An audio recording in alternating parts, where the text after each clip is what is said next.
Let's find the correct value for this expression. So according to order of operation, which is PEMDAS, first we do the parenthesis, means this bracket part, then exponent, then multiplication, division, addition, subtraction. So here multiplication and division both have equal priorities, therefore we go from left to right.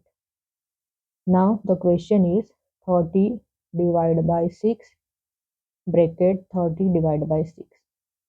So here first we'll do the parenthesis, this parenthesis.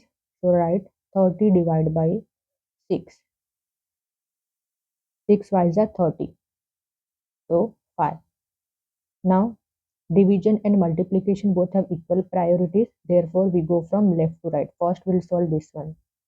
So here 5 will come into 5. So 25. This is the correct value for this expression.